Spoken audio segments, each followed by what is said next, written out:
Hi there and welcome back to the channel. Today I want to talk about a report into conditions at a migrant hostel, which is an alojamento local in Porto, and just how bad they are. So this migrant hostel is one of many AL or alojamento local short-term rental places which is actually being used as very low-end migrant accommodation, in this case in the city of Porto, but they're dotted all over Portugal, especially in the major urban centres such as Porto and Lisbon, a few in Coimbra, etc. This particular hostel in Porto is run by a Pakistani businessman who identified himself as Shabazz, although that admittedly is not his real name. He doesn't want to be identified. He was visited by reporters and he was reasonably happy to show them around, introduce them to conditions, give them some frank background information on the migrants and the people who use the facilities and the kind of conditions that they are actually living in, both in the hostel and in society. So I found it quite interesting.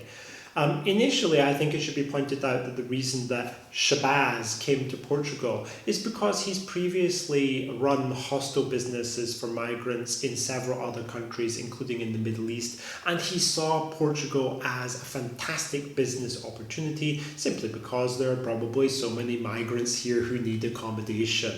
So I think it's notable, though it's not exactly laudable, that businessmen overseas are observing the situation as it pertains to migration in Portugal and are taking advantage of the situation. It's a bit regrettable that the government doesn't seem to realise how much of a problem this has become. And if it's reached a level where people overseas are noticing the presence of business opportunities, then I think it's something that needs to be addressed. Now, Shabazz actually runs his hostel and he has two others as well. And it's not a very, very large place. There are 7 rooms and it has a maximum capacity of 25 people if it's fully occupied. And as you can see from the images, it is far from luxury. It consists of basically a mixture of bunk beds and mattresses on the floor with like up to 6 or 7 people per room, no other furniture, no place to like put your clothes, shared bathrooms, very, very basic and not exactly clean or anything like that. It's not like a 5-star hotel at all. And he charges them €200 per month basically for a bed to sleep in, for a mattress, and that's it. So for this particular hostel, he can make €5,000 per month, which is not said in the report exactly how big it is, but it has 7 rooms. It's probably, let's say, a 4-bedroom apartment because they will convert other rooms into places for sleeping. And €5,000 a month for a badly decorated older place that's not in the centre of the city is pretty good for Porto.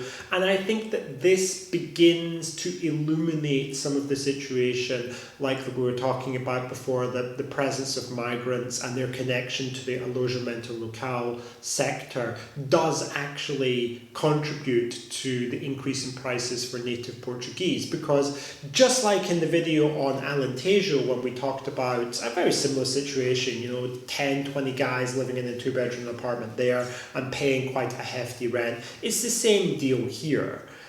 You're paying an above market rental for the property because you've got people living in such cramped conditions, such conditions of overcrowding, and migrants are prepared to do that. They're prepared to pay very little, 200 a month, but cumulatively, if you've got enough people, it comes to enough to outbid other market participants, such as normal Portuguese families who might otherwise rent that apartment.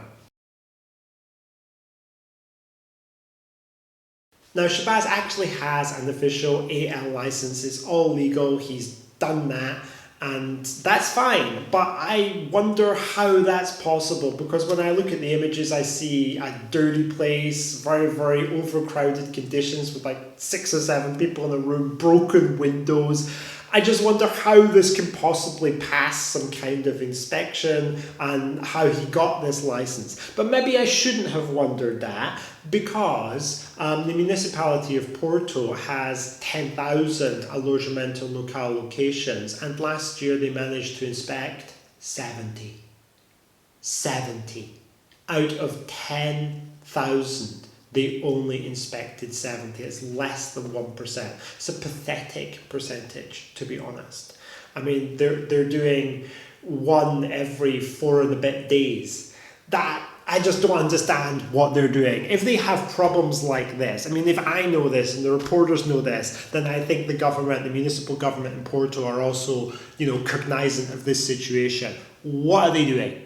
I don't think they're doing a good job if they're failing to deal with this kind of situation, because although Shabazz is not probably the worst landlord in Porto, not at all, I think it's pretty much inarguable that the conditions that he's providing are somewhat less than ideal in the 21st century. And I think that the authorities, they really should look into this. I don't think that we should allow somebody to run this kind of business. Even not talking about the impact on the migrants themselves, think about the impact of other people who live in the building or in the neighbourhood, and you've got all of these guys living there and they don't have a lot of money, and it just makes things maybe a little bit less secure in the minds of local residents. I think that that's fair to say.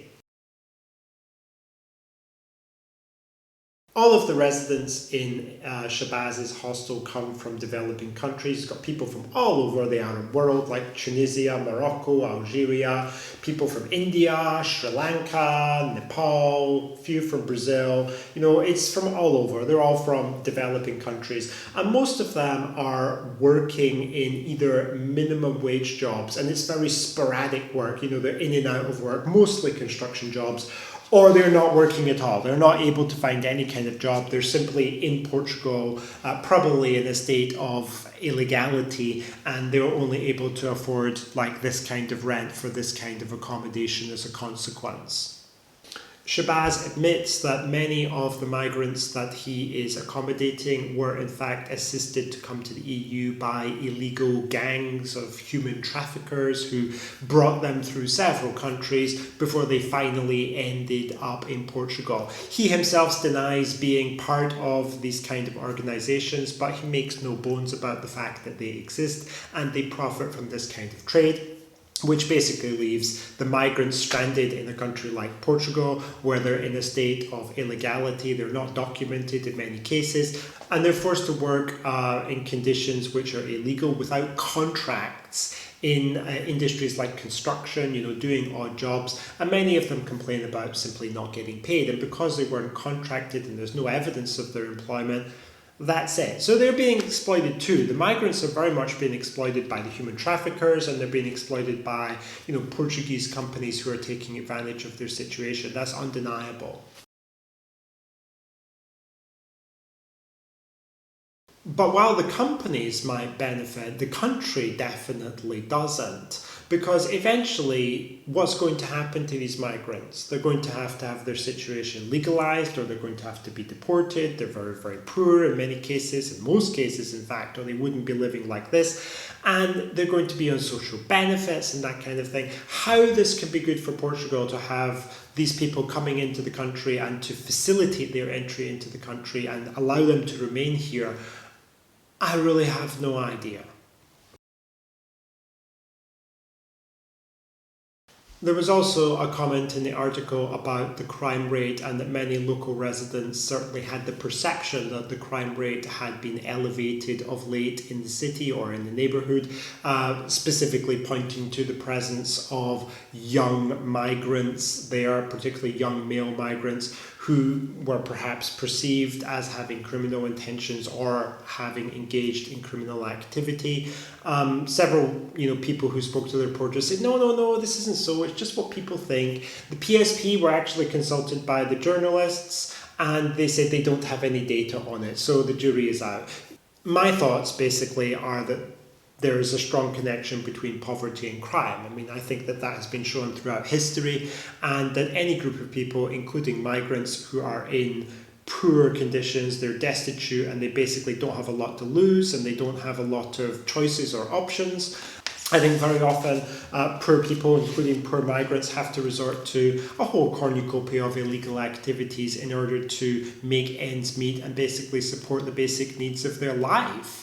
For example, shoplifting, stealing things, robbery, prostitution, selling drugs. None of these are desirable activities in society. And when people are plunged into poverty and basically feel that they're out of options, as many of these migrants are, especially the undocumented ones or the illegal ones, then who is going to say that they're unlikely to commit crimes? I think that is really a stretch to say that, to be honest. It definitely, in my perception of things, as you increase the number of poor migrants in society, crime levels are going to go up. I don't think it's just anecdotal. I think the data is there if we want to find it. If the data is not there, it would be an extreme shock to me, simply because there has been such a strong correlation in the past between poverty levels and crime levels. And this would be like one of the first instances in the history of mankind where increasing poverty has led to a stabilization or reduction in crime. Personally, I don't buy that.